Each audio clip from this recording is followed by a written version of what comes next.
the official bootmaker of the Dallas Cowboys. Blockchain.com. Trusted by millions, trusted by America's team. And by Omni. Omni Hotels and Resorts, the official hotel of the Dallas Cowboys. It's Victory Monday! Now, your hosts, Hailey, Sutton, and Brad Sham. Welcome, everybody. We're claiming it's Victory Monday, even though it's Victory Tuesday. It's Victory Monday, playoff edition. Thank you very much for being with us. We're still going because the Cowboys are still going on into the divisional round of the playoffs. And the Victory Monday fan club is here. Thank you always for being here. Thanks to all of you who have come out to join us at Cane Rosso this evening in the Star District in Frisco. We will be having a show next week on Monday back across that little bitty street right there at CityWorks. But tonight, we're back here at Cane Rosso. We welcome all of you who have come out. Thank you for talking yourselves one more day into it being a different day of the week than your calendar says. And thank you wherever you're joining us on the Dallas Cowboys Radio Network. And say a big hello to Cowboys tackle Terence Steele. How great to see you. Thank y'all for having me on. You bet. We miss seeing you in uniform almost as much as you miss being in uniform. Yes, but we'll get to that. But we're delighted that your rehab's going great and that you can be with us tonight. As you can well imagine, the players who were on the airplane that landed about 2:45 this morning, they need a little rest because they have worked. They've been working. They've been at it today, and they'll be on the field tomorrow. We're just delighted Terence could be here, and hello to those of you streaming whenever and wherever on DallasCowboys.com. Those are the little boxes there, T. Those little boxes. Gotcha. Those are people streaming us. What's up, everybody? I liked your little, disco point. Sure, they're all right there. They're all right there. So we were visiting, Hailey and I, with Terence when he got here and sat down. And you just forget. Terence Steele has very quickly, in less than 3 years, become the kind of player, and certainly has been this year, that is just, and especially at his position, so good that you almost forget he's there until he's not there. And then you say, what are we going to do without Terence Steele? So I think my first question is, are you surprised that you have gotten to this point fairly quickly? Mm-hmm. No, I'm honestly not too surprised, just based off, the hard work I put in just in the off season and really every day. I try to make the most of it every day, and just the success has come this far. It's been a blessing, but I'm not surprised by it. So. All right, let's talk about how you're doing. Mm-hmm. How you doing? Doing awesome. Just in rehab mode, trying to get my knee right. That's been going really good. Think I'm a little ahead of schedule, but it's been going really good. I had to ask Terence before we went live here. Tell me again what game it was, because the season's it's flown by, and yet so the Houston game. So it was like a month ago. Yep, yes sir. Houston and it game. Feels like 6 months, doesn't it? It's flown by. It's flown by. And so how have you adjusted mentally to watching the team get through the stretch run and go on into the playoffs? And I'm sure you're sitting there watching on television saying, but that's supposed to be me out there. Yeah, no, you hit it right on the money. It's definitely it'll take some adjustments to get used to just watching my team on TV while I'm sitting at home. But I'm obviously proud of them. I love my team to death. It's a privilege, just to watch them, do their thing every Sunday or whatever day it is they're playing. So, but it's been good on me mentally. At first, it was kind of hard, but you just gotta get over it. It is what it is, kind of mentality, and just move forward. So, is it going to make you stronger, you think? Oh yeah, 100%. What's been the most challenging part of this whole process? I know you're only a month in, but. It's not being up there with my boys every day in the meetings and just lifting. It's just little small stuff like that that can kind of get mundane throughout the season that you kind of miss when you're not there anymore. So this is how the season goes to me. It's the ups and downs. It's like roller coasters and lifetimes, and it seems like something I read about, not something we saw.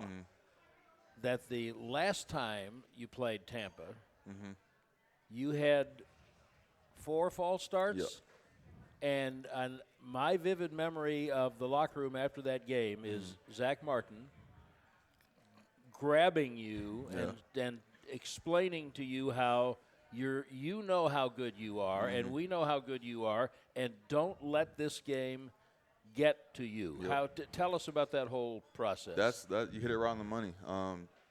Zach, he's always going to be there for me, give me words of encouragement. He said we're going to need you moving forward. So, just kind of wipe this off the slate and learn from your mistakes, and you know what kind of player you are and how much the team needs you. So, that first game, it is what it was, and I changed it after that. So. And am I correct that you did not have another false start the rest of the year? Maybe there was one. One sprinkled in there somewhere, But other than that, I think that was the only one. How do you do that? It's a mental focus. Just before every play, kind of reminding yourself what the snap count is, and keep reminding yourself, every play, and it really comes down to mental focus. So before the year, Zach reminded me of this. I don't know if it was the day you got hurt or a week before, because you'd been playing so well. Mm-hmm. And Zach reminded me that he told me in training camp, Terence Steele is the guy who makes our running game go. Yep. He's the guy who is our conscience. He's the guy who is not him, who's a six-time All-Pro, not Tyron Smith, who in training camp had not yet got it.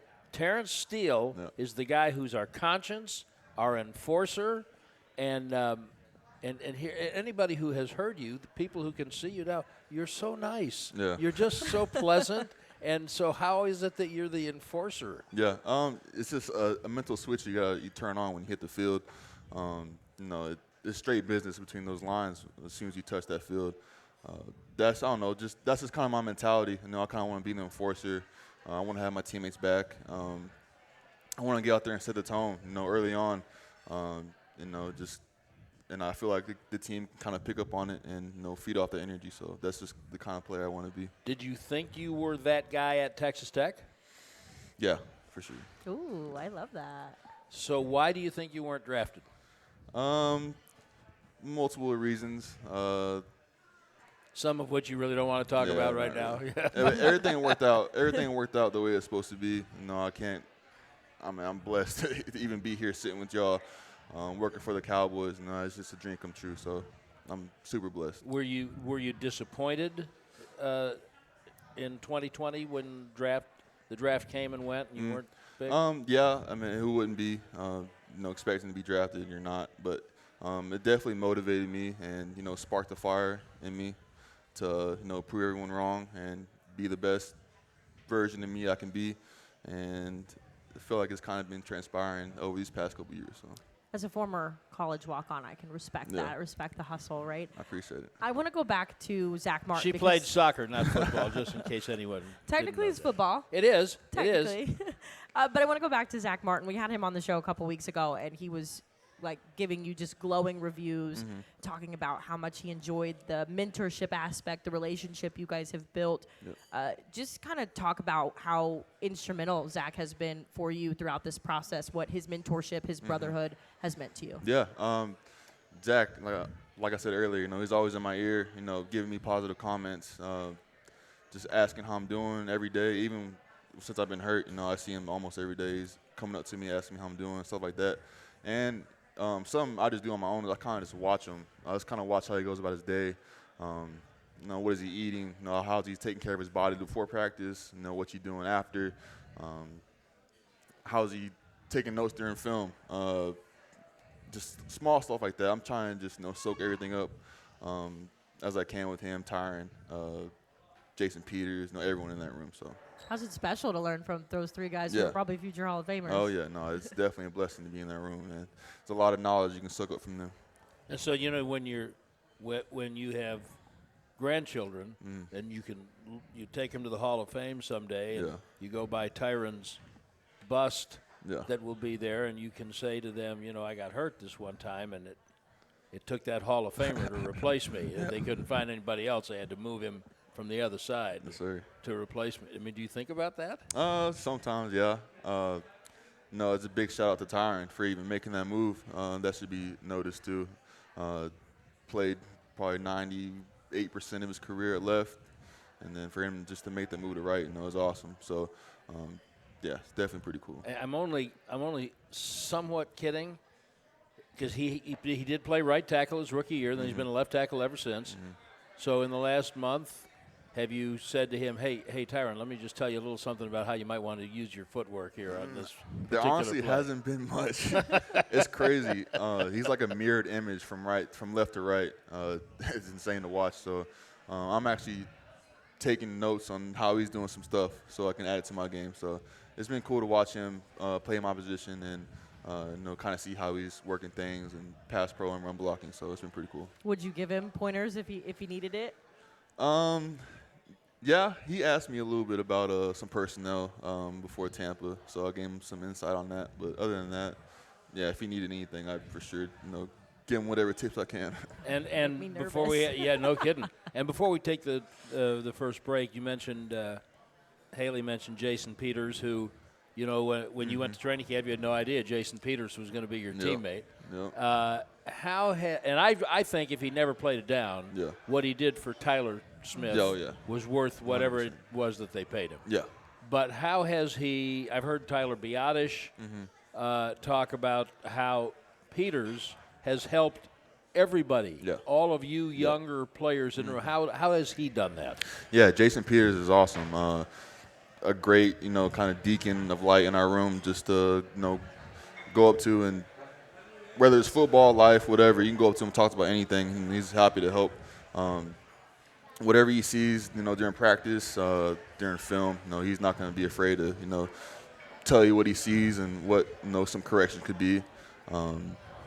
It's an honor to have Jason Peters in that room.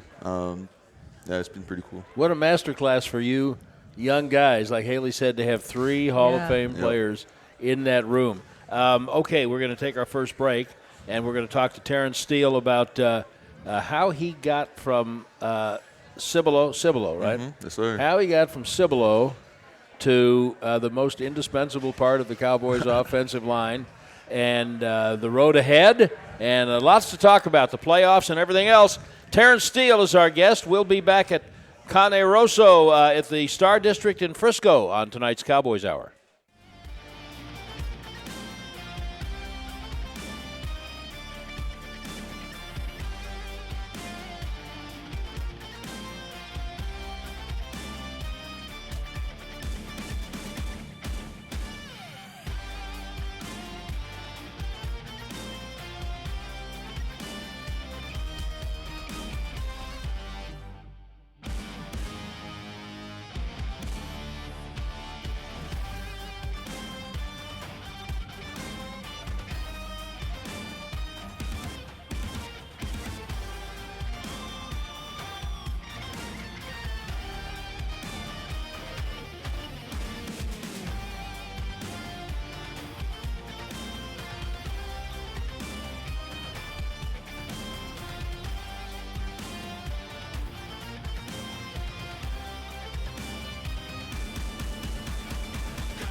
to the Miller Lite Cowboys Hour, supported by Albertsons. Welcome back out to Cane Rosso here for the Cowboys Hour on Victory Monday. Victory I Monday! got no class. Victory Let's go. Monday! You guys were sleeping. What was that? You guys are going to have to practice when we come back from our next break. Cowboys Hour is presented by Albertsons. When it comes time to shop for tailgate favorites, go to Albertsons and Tom Thumb. Get 10% off of your groceries every Dallas Cowboys game day when you wear your Cowboys jersey. Albertsons and Tom Thumb, the official supermarket and pharmacy of the Dallas Cowboys. My goal is to have these memorized by next week. Okay. Okay, it's So good to have read the goals. paper. It's good to have goals. Okay, so we're delighted to be here with Terence Steele, Cowboys offensive tackle, this evening, and I love to retrace the steps. I think especially with offensive linemen, you guys get, unless you're like Zach or Tyron, a first-round draft choice, you can kind of come in way under the radar, let alone as a free agent. Yep. And then people don't pay any attention until the next thing you know, you're 3 years in and you're starting, and they all say that you're the guy who's the glue of the whole thing. Yes, sir. So I remember, well, first, 2020 is your rookie year. What a horrible rookie year. Yep. COVID, Yep. no camp, no normal bonding of forming a team that you've been used to since you were in high school. Yeah. Just how did you do that? What was that like? Yeah, it was strange. COVID testing every day, wearing masks, no training camp. Yeah, it was all really just a strange experience. I didn't really get my first normal, quote-unquote, normal year until 2021. So, yeah, I don't know. It was. I tried to make the best of it. Not really knowing exactly how everything went, but I mean, it went good, I think.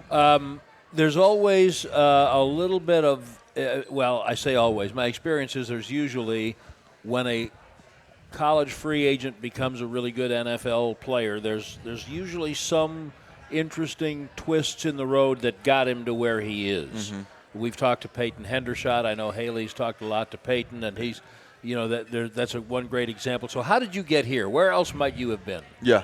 So I started off my high school career at outside. It's called Cowboys Steel. It's outside of San Antonio.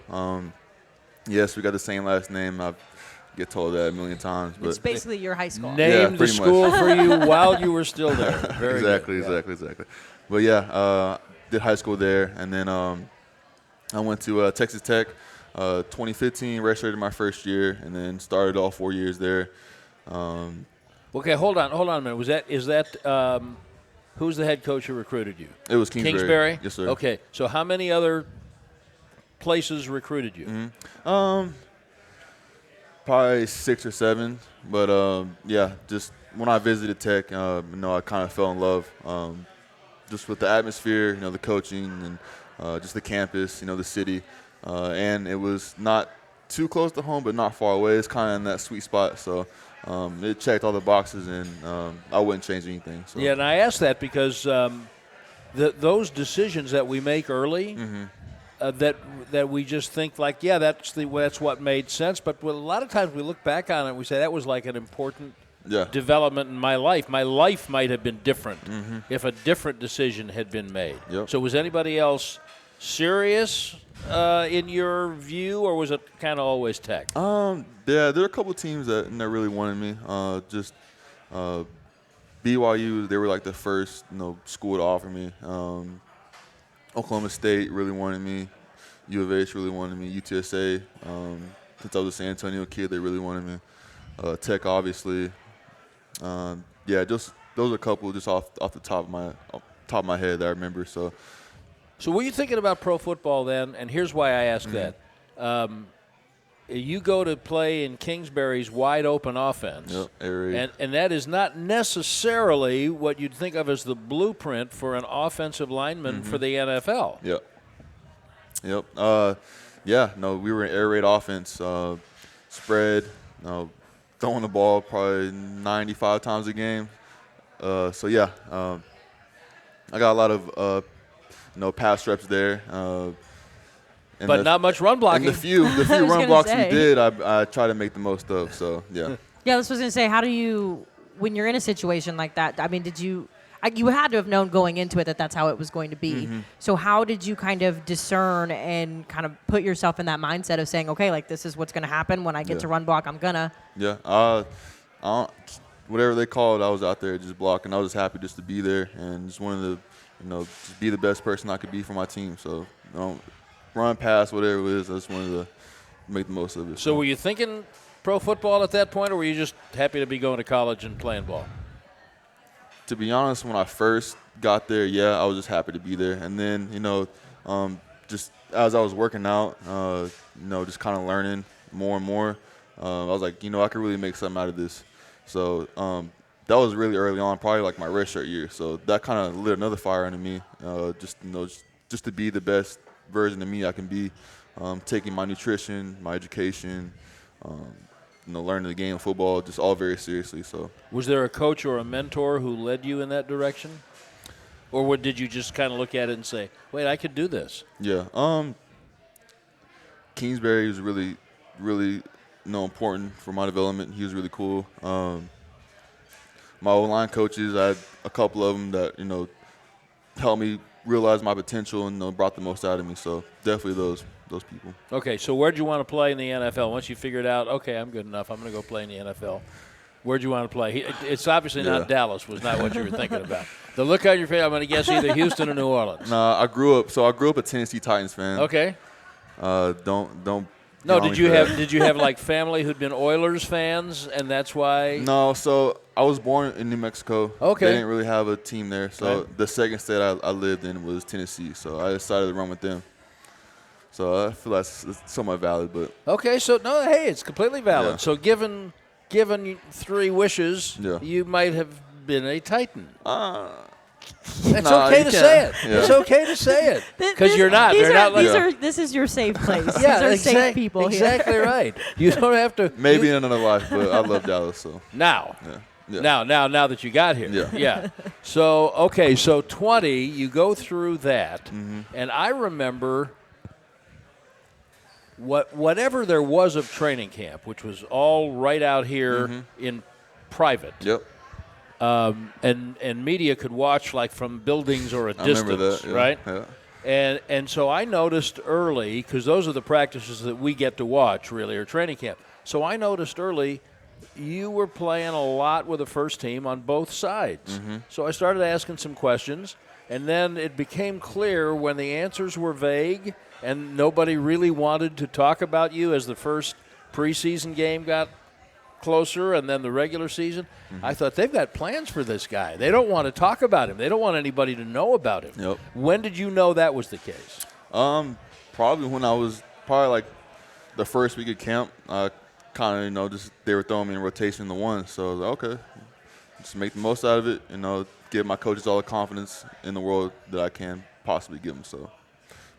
Okay, so you did enough of that. You made it through. We all lived through 2020. Yeah. And now the restrictions going into 21 are kind of halfway between here and what was then, except that you won one of the awards from the conditioning coaches. Yes, sir. For being the hardest worker and achieving the most in the off season. What did you do, and what did that mean to you? Yeah. So after the first season, it was good, but it wasn't to my standard. So there were some things I wanted to work on. Right after the season ended, I probably gave myself like 2 or 3 weeks just to relax, just let my body take a break. And then right after that, I was right at it, right back on the grind. I go to I have like an O-line coach kind of outside of the Cowboys. His name's Duke Manyweather. I've been with him. Yeah, a lot of people are very familiar with him. Yeah, been with him since I've got the Cowboys, and he's just been a huge help. Just developing my strength, just how my body moves and what works best for me. Just technique, just knowing the game, and just he's been a huge help. So. Have you ever had a chip on your shoulder? Because I've kind of I don't get that vibe, but to me it just feels like because you have that confidence. Yeah, I definitely always have a chip on my shoulder, especially, just being undrafted and, just all the odds were against me, and I kind of defeated most of them. So I'm always going to carry a chip on my shoulder for sure, yeah. Love that. So My memory is that even in 21, in camp, you worked both sides. At that point, they didn't want to overwork Tyron, and so you worked both sides. When do you think you settled into right tackle as being the place where you were going to really excel? I'd say pretty early on in the camp of 21. Just all the reps, all the game reps I got from 2020, really helped me just in my growth and being a right tackle. So I was pretty early on. I was feeling very, very confident in playing right. So. And what was the difference then for you coming into this year? Really just more experience, more confidence, more knowledge. Really just confidence is what it comes down to. So, yeah, I've just been more confident, really. Did that come just from the season you'd had previously or just getting those reps, I guess? Yeah, the season previously, I thought it ended pretty well, just in me selfishly speaking. Talk it. Yeah, and You earned it. yeah, I don't know, just that and just working my butt off really gives me a lot of confidence too. Just putting a lot of work in the off season, so I can be the best player I can be. All right, so we're going to take our next break, and when we come back, we're going to tap your memory on playing the San Francisco 49ers in the playoffs. Yeah. That happened. Yep. And it's going to happen again. Yes, sir. So we're going to see what wisdom we can glean from you about how the result's going to be different on Sunday in San Francisco. Cowboys tackle Terence Steele is our guest. We're at Cane Rosso, Frisco in the Star District. It's the Cowboys Hour. We'll be right back.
To the Miller Lite Cowboys Hour, Supported by Albertsons. Welcome back to Cane Rosso here for Cowboys Hour on Victory Monday.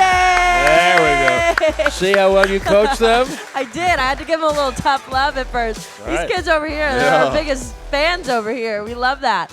The Cowboys Hour is brought to you by Luke Casey, the official bootmaker of the Dallas Cowboys cheerleaders. Guys, we have tackle Terence Steele in the house today. Yes, we do. So, obviously got a big game coming up. A team you guys have seen before. Yep. A team that has maybe left a little bit of a sour taste in that locker room. Most definitely. Learning that was going to be the next round matchup. What goes through your head in a situation like that? Yeah, I think we're ready. Like you said, there's a bad taste in our mouth. We kind of want to, get rid of it. And there's no better way to do it at their house. So I'm excited to watch them. I want to go back just for a second to set a backdrop thing, because you mentioned missing being in meetings with guys. Yeah. So what a lot of fans don't realize is when a player suffers a major injury like you did, they think, well, he just goes and gets an operation and he comes to watch his practice and hangs out in the meeting. But it's not like that. You're hardly ever around your teammates, right? Yeah, that was actually something I had to get adjusted to. That's probably one of the biggest things. Surprised you? Yeah, no team meetings, no position meetings, no offensive line meetings, none of that. So mainly my days is going in there pretty early, get my rehab in, do that for probably 4 hours, and then I go in the weight room, lift, and then after that I'm done. So how do you maintain? You have to be more conscious then about maintaining the relationship with your teammates and your line mates, right? Yeah. How do you do that? Most definitely. First of all, my teammates are awesome. They're always coming in the weight room or the training room and just saying what's up to me every day, just kind of checking on me. So I get to see them every day through that. And we have O-line functions every week. So I make those. Thursday night dinners? Yep, Thursday night dinners. Yep, those are a tradition. Those are really, really good to go to. Yeah, and I'll meet some of my O-line buddies. Just whenever I really want to be honest. So they're all really cool. That continuity is there. It's cool to be a part of too. So I ask that so that people have that as a kind of a backdrop to understand that under different circumstances, you would have all been already talking about, both as a team and as position groups, the experience of the playoff game last year, and that was the wild card game. Yep. That was the game you just won, and you were playing at home, and they came in and they were good, and they're good again. Yep. But so now, how do you think that game informs preparation, not just technically, not just in scheme, but in motivation and emotion? How does that game inform preparation for Sunday? You talking about the game we just played? No, the game last year with San Yeah. Francisco. And then you can address the same question to the game from last night. Yeah. The game from last year, I think we kind of hit it on, just really leaving that bad taste in our mouth. I don't think it was the way offense, defense, or special teams wanted to play. We can definitely be better in all three phases. So I guarantee they're watching that film right now, and they're going to be ready to rock and roll. So is revenge, for lack of a better word, is that really a thing for motivation in professional football? It can be. It just depends on the person. I think our motto this year is resilience. So just being resilient from last year on to this year. I think that's kind of where our team's focus is going to be. Yeah, it feels like it's not so much revenge for you guys. It feels more like just another checkbox to get to the ultimate goal, which is the Super Bowl. Is that kind of how y'all feel? Yeah, that, and just wanting to play our best ball each week. We're trying to play the best the Dallas Cowboys can play. So I think that's kind of what they're envisioning. So all right. So how did last night's game, you think, motivate, fuel, feed into what's going to go on this week? I think it gave us like a big chunk of confidence, to be honest. Offense, defense, they were rolling, they were flying around on that field. So, I think it's just gonna springboard us forward into the playoffs, and I think it's gonna be fun to watch. So. We were talking before just about how well Dak Prescott played last night, but he played really well because of how well the offensive line played. Yep. Did you kind of feel that, especially with the shift when Jason Peters went out and there was more musical chairs? Yeah, no, the line, whatever the rotation was, I feel like they stepped up, made Dak comfortable in the pocket and provided running lanes whenever it needed to be. So, the team runs through the offensive line, so however they're playing is however it's going to go. So, them boys really did their thing last night. Are you a football fan? Yeah. Will you sit and watch a football game for entertainment? Oh, yeah, 100%. Okay. So, because not everybody is who plays the game. It's a fascinating thing. Yeah. But so when you watched last night, are you watching like critically? Are you just locked in on the line play? Are you looking at the whole thing? How do you watch it? I'm pretty locked in on line play. I just want to see, what the scheme is, what they're blocking, how they're blocking, all that stuff. So I'm locked in the O-line, and then where the ball's thrown or whoever has the ball, that's my next focus. So. And have you watched San Francisco at all? I have, yeah, just throughout the weeks, just whenever they're on, I'll glance at them. They're a solid team. I'll give it to them, yeah. How do you think they compare to the team you played last year? Defensive-wise, I think they're pretty similar. Offensive-wise, obviously different situation at quarterback. He's been playing pretty well. That's just the two differences I see. Yeah, we'll see how it goes. Oh, and Hailey wormed out of you before we went on the air that I hadn't even put together. You played Brock Purdy in college. I did, yeah. Iowa State. Yep. He always gave us a good run for our money. He's a good QB. I'll give him that. What's he good at? He's just smart. He's tough. You see him back there. He's just confident, wheeling and dealing. So he's been playing like that since I can remember. So yeah, it's been cool to see his growth. Did he look like the water boy in college too? Yeah, sure. I mean, he does. Yeah. So you're not surprised at all the success that he's had? Honestly, no, not at all. All right, before we take another break and start taking some questions from our audience, there's another area of life that I would like people to know about and have you talk about. You have, fill in many blanks for us, please. You have some kind of personal involvement with the Medal of Honor Museum that's going on. Tell people about that. Yeah, so we designed cleats. I was able to go up there. Me and Tyler, we were speaking and in front of some kids. That was pretty cool. Yeah, it's just it's a privilege just to even be doing something like this for the Medal of Honor. Talking about people who make the ultimate sacrifice for us, so we can even play this game. So definitely blessed. You have a personal family relationship with the military? Yes, sir. My stepdad is in the military. Yep. So, yes, sir. And he has paid some physical prices, I understand. Most definitely, yeah. He got in a helicopter accident, lost his leg above the knee, his left leg.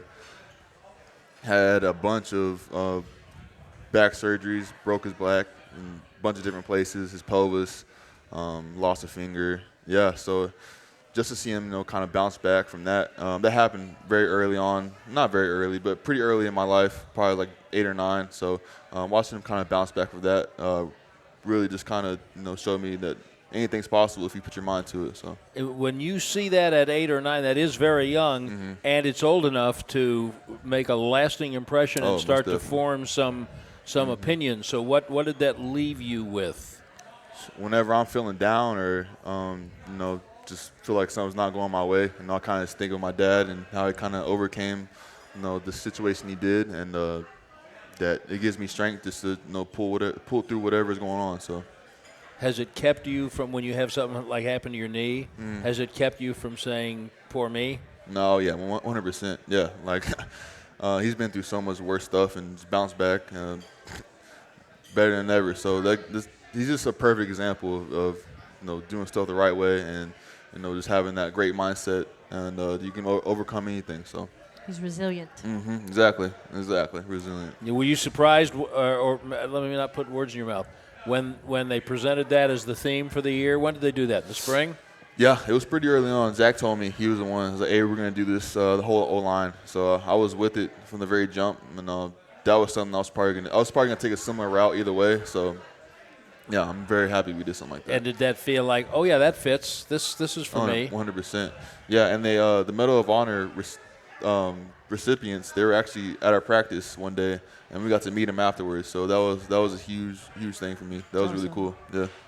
Well, there's a lot to be learned from the example that Terence Steele sets and the example that the people in his life have set for him that he's carried forward. So we will take a break, and when we come back, if we have anybody in the audience here at Cane Rosso who would like to ask Terence Steele a question, all you have to do is hold your hand up. Joe Trahan has got the microphone. He'll be coming out to you. Terence Steele is our guest on the Cowboys Hour. We will have one next week across the little street. It's bigger than an alley and less than a boulevard, right over there at City Works. But tonight we're at Cane Rosso with Terence Steele, and we'll be right back.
Miller Lite Cowboys Hour, supported by Albertsons. Back at Cane Rosso with tackle Terence Steele here on Victory Monday.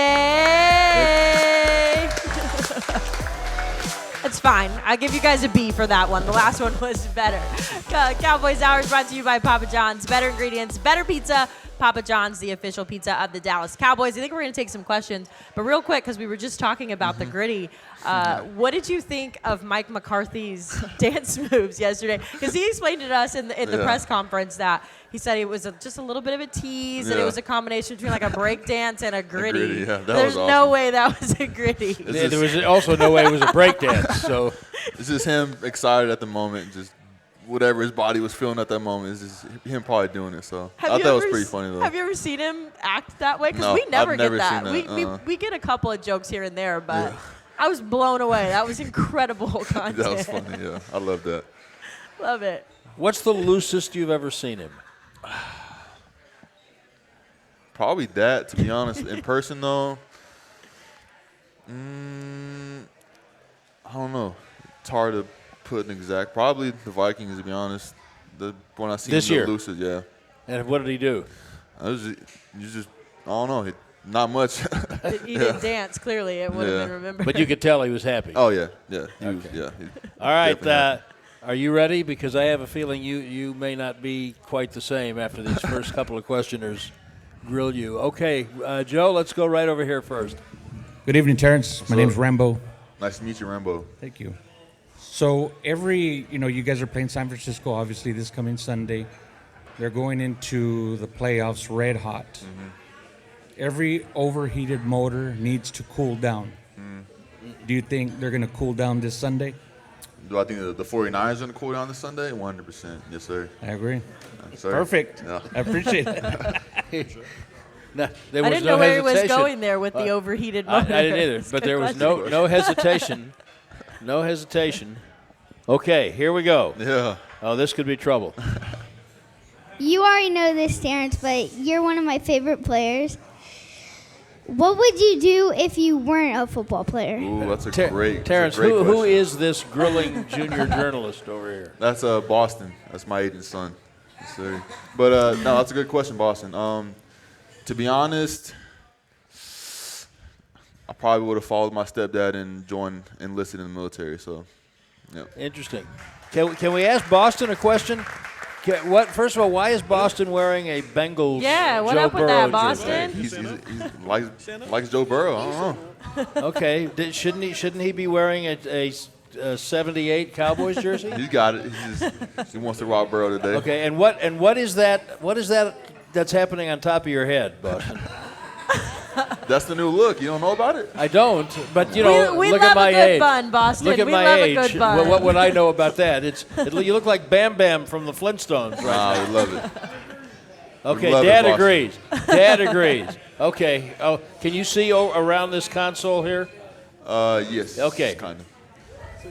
Yeah, come on up here so Terrence can see you. Look at all the hairstyles today. I'm loving these. Obsessed with the Good. pony. Now we go. Who is your best player? Ooh. My best player. I'll stick with the Cowboys. I'm gonna stick offense. I'm gonna say Zach Martin. Okay, that's a good answer. Good now, answer. did you? I wonder if she also meant your favorite player. Yeah. Yeah. No, I think So if it wasn't on the Okay. Cowboys, who would your favorite player be? favorite player. I'm not gonna go football. I'm gonna go just sports in general. I'm gonna Good. go with Tim Duncan. Tim Ooh. Duncan. Yes, sir. Well, there's a classy guy. San Yeah. Antonio Yep. connection there. Yep. Were you had you moved to the San Antonio area by the time when Robinson was playing? No. No, sir. Okay. No, but I was when TP, Tony, and Manu, the big three. Yep. Yes. Three. That's what I grew up on. Okay. How about, you're not exactly short. Yeah. Were you a basketball player? Yeah, I wasn't the best though.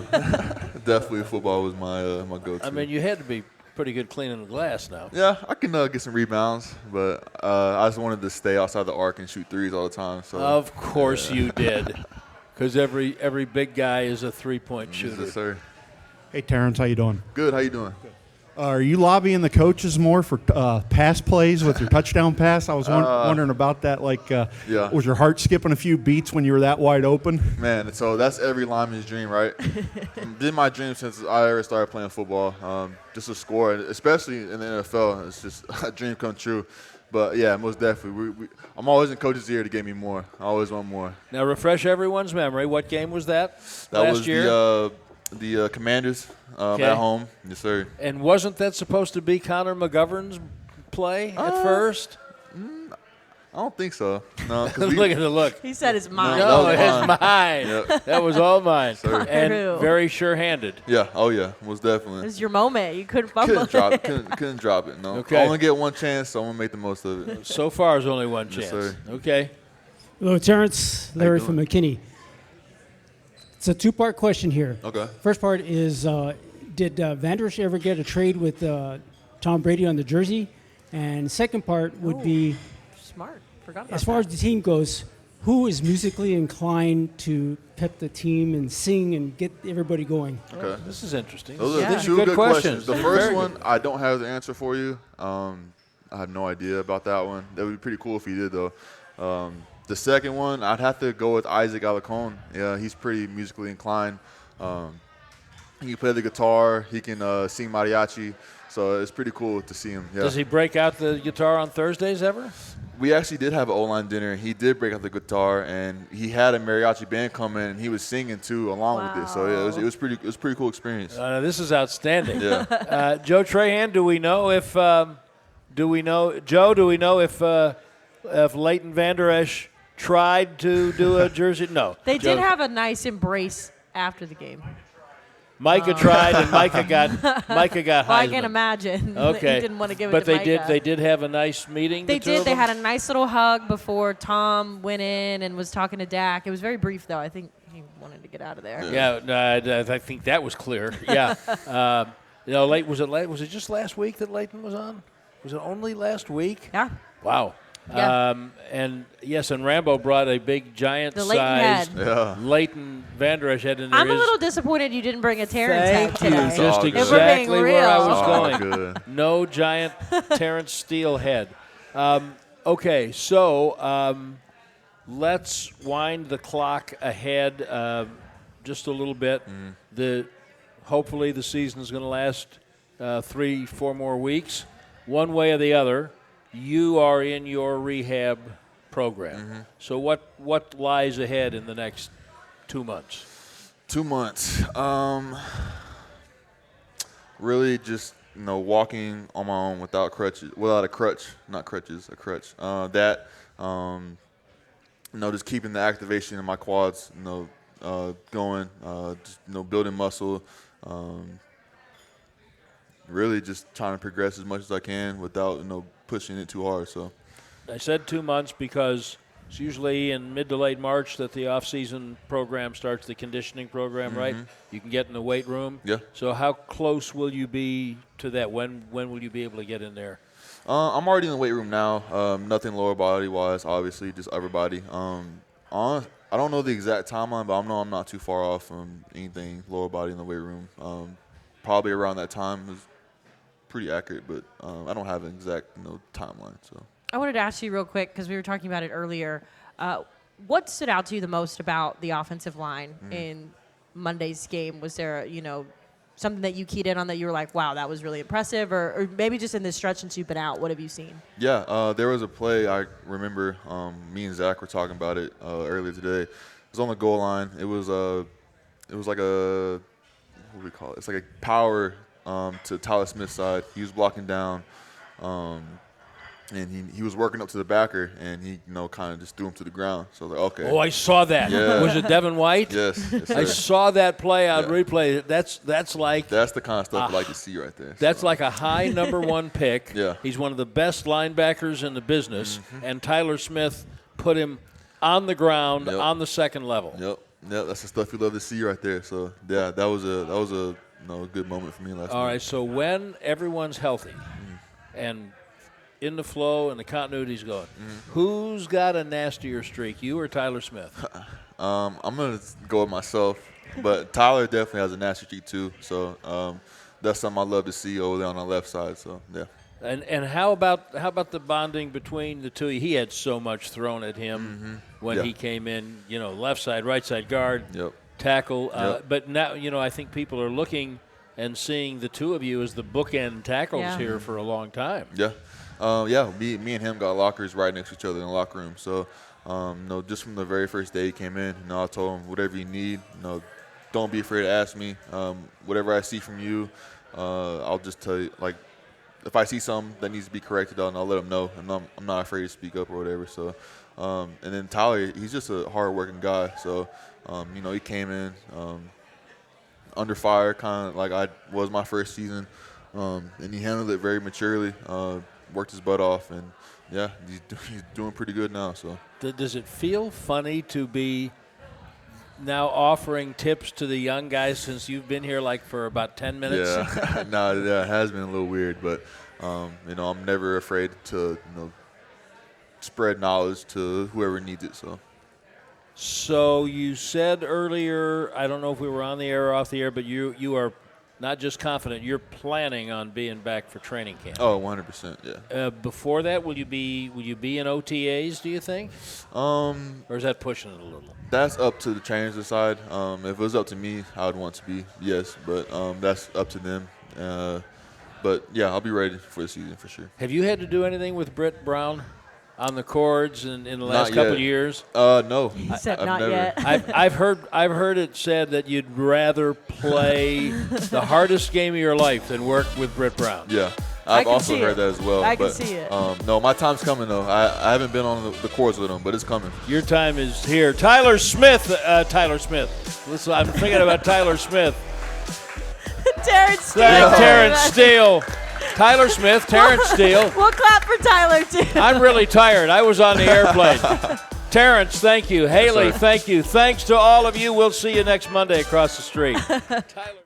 This has been a production of DallasCowboys.com and the Dallas Cowboys Football Club. How about this, Cowboys? Yeah!